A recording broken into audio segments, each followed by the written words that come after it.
तो जीत के बाद अब सरकार बनाने की कवायद तेज हो गई है। जेपी नड्डा के आवास पर पहुंच रहे बीजेपी नेता विनोद तावड़े भी जेपी नड्डा के आवास पर पहुंचे। तस्वीरें भी आपको लाइव दिखाई। मोहनलाल बडौली भी जेपी नड्डा के आवास पर मौजूद हैं। कैबिनेट गठन और शपथ ग्रहण पर चर्चा संभव, बड़ी और अहम जानकारी। जीत के बाद अब सरकार बनाने की कवायद हरियाणा में बीजेपी की तरफ से काफी तेज होती हुई नजर आ रही है। जेपी नड्डा के आवास पर बीजेपी के जो नेता हैं वो पहुंच रहे हैं। विनोद तावड़े भी जेपी नड्डा के आवास पर पहुंचे। मोहनलाल बडौली भी जेपी नड्डा के आवास पर मौजूद है और कार्यवाहक सीएम नायब सैनी भी अब जेपी नड्डा के आवास पर पहुंचेंगे। जीत के बाद सरकार बनाने की कवायद तेज हो गई है और जेपी नड्डा के आवास पर बीजेपी नेताओं के जो पहुंचने का सिलसिला है वो शुरू हो गया है। विनोद तावड़े पहुंच गए हैं जेपी नड्डा के आवास पर। उसके अलावा मोहनलाल बडौली जेपी नड्डा के आवास पर मौजूद हैं। कार्यवाहक सीएम नायब सैनी भी पहुंचेंगे। कैबिनेट गठन और शपथ ग्रहण पर चर्चा संभव है। तो जीत के बाद अब सरकार बनाने की कवायद तेज हो गई है। जैसे ही कल परिणाम की तस्वीरें साफ हुई उसके बाद से सरकार गठित होने की कवायद तेज होती हुई नजर आ रही है। अब शपथ ग्रहण कब होगा ये भी एक बड़ा सवाल सभी के मन में और इसको लेकर चर्चाएं की जाएंगी।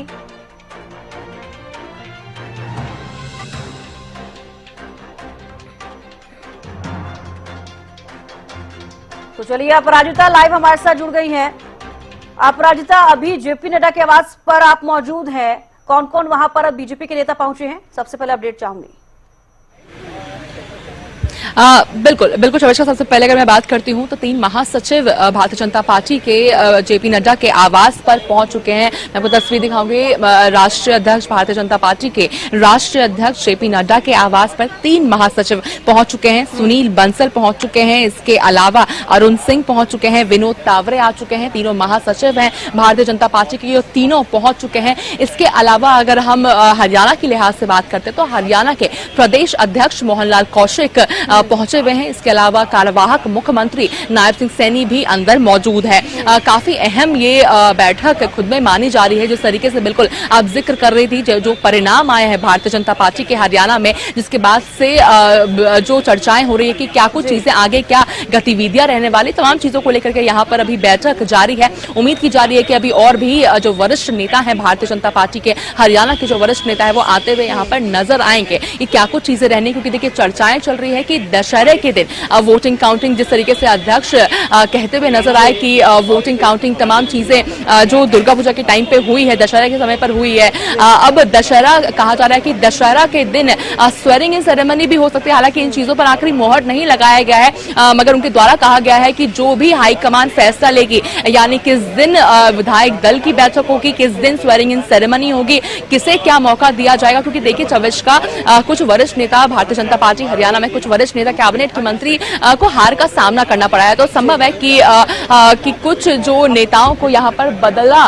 जा सकता है, यानी कैबिनेट में कुछ नए चेहरे यहाँ पर देखने को मिल सकते हैं। तो तमाम चीजों को लेकर यहाँ पर चर्चाएं अभी जारी है। भारतीय जनता पार्टी के राष्ट्रीय अध्यक्ष जेपी नड्डा के आवास पर हम मौजूद है। यहाँ पर बैठक अभी जारी है। उम्मीद की जा रही है कि अभी और भी नेता, वरिष्ठ नेता, चाहे हम केंद्रीय मंत्री मनोहर लाल की हम बात करते हैं या फिर धर्मेंद्र प्रधान जिन्हें चुनाव प्रभारी बनाया गया था, बिप्लब देव जिन्हें चुनाव सह प्रभारी बनाया गया था, इसके अलावा सुरेंद्र नागर प्रदेश प्रभारी, सतीश पुनिया, तमाम नेता यहाँ पर आते हुए नजर आएंगे। और साथ ही देखिए निर्दलीय विधायक की अगर हम बात करते हैं तो 3 निर्दलीय विधायक, हालांकि उनमें से एक का कहना है कि भारतीय जनता पार्टी को वो समर्थन देते हुए हमेशा नजर आए हैं और देते रहेंगे, इस तरह की चीजें कहते हुए नजर आएंगे। हालांकि ऑफिशियली कहा जा रहा है कि धर्मेंद्र प्रधान से वो मुलाकात कर सकते हैं तीनों।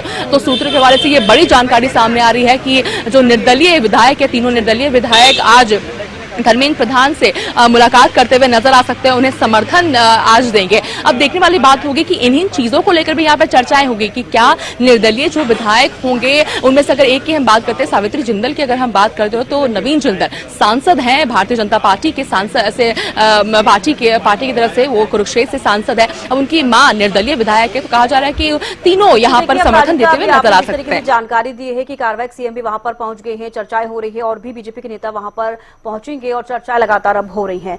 निर्दलीय जो विधायक नवनिर्वाचित हैं उनका भी आपने जिक्र किया, कहीं ना कहीं अब उसको लेकर अगर चर्चा होती है तो क्या लगता है कि उनको भी कोई बड़ी जिम्मेदारी अगर बीजेपी देती हुई नजर आ सकती है, अगर समर्थन उनका लेती है तो बीजेपी? बिल्कुल देखिए, इन सब चीजों को लेकर के यहाँ पर चर्चाएं हो रही है कि क्या केवल समर्थन लिया जाएगा भारतीय जनता पार्टी के द्वारा या फिर उनके द्वारा भी कुछ अहम जिम्मेदारी उन्हें दी जाएगी। क्या कैबिनेट में उन्हें अहम जिम्मेदारी देती है या केवल समर्थन लिया जाएगा? इन तमाम चीजों को लेकर के यहाँ पर डिस्कशंस बिल्कुल संभव अभी जारी है और उम्मीद की जा रही है जो तस्वीर है, चाहे वो विधायक दल को लेकर के हो जाए, निर्दलीय को लेकर के हो जाए, स्वेरिंग सेरेमनी को लेकर के हो जाए, या सभी चीजों को लेकर के जो तस्वीर है वो देर शाम तक आज स्पष्ट होती हुई नजर आएगी। क्योंकि देखिए, भारतीय जनता पार्टी कहीं से डिले नहीं करती कोई भी चीज करने में। जो भी चीजें हैं उम्मीद की जा रही है कि जल्द से जल्द की जाएगी और जल्द से जल्द तमाम चीजें स्पष्ट तरीके से सामने आती हुई नजर आएगी। तो बिल्कुल बैठक जारी है और सभी पहलुओं पर यहाँ पर डिस्कशंस हो रहे हैं और अभी काफी उम्मीद की जा रही है कि लंबे काफी सारे फैक्टर्स हैं और कहीं ना कहीं बहुत जरूरी भी हैं जिसको लेकर देखिए चर्चा की जा रही है। आप नजर बनाए रखिएगा, आपसे अपडेट लेते रहेंगे। फिलहाल के बेहद शुक्रिया हमारे साथ जुड़ने का, तमाम जानकारी देने के लिए। तो देखिए, जीत के बाद अब सरकार बनाने की कवायद तेज हो गई है और जेपी नड्डा के आवास पर आपको बता दें कि बीजेपी के जो नेता हैं वो पहुंचने शुरू हो गए हैं। कार्यवाहक सीएम नायब सैनी भी मौजूद हैं और मोहनलाल बडौली वहां पर मौजूद है और साथ ही साथ आपको बता दें कि सुनील बंसल वहां पर पहुंच गए हैं और भी जो बीजेपी के नेता हैं उनका पहुंचने का सिलसिला शुरू हो गया है। चर्चा जो है की जा रही है कैबिनेट गठन को लेकर, शपथ ग्रहण कब होगा इसको लेकर भी चर्चा की जा रही है। क्योंकि देखिए, पहले शपथ ग्रहण होगा, उसके बाद जो है डिसाइड किया जाएगा मंत्रिमंडल को लेकर, कैबिनेट को लेकर कि क्या कुछ इस बार बीजेपी किस तरीके से मंत्रिमंडल को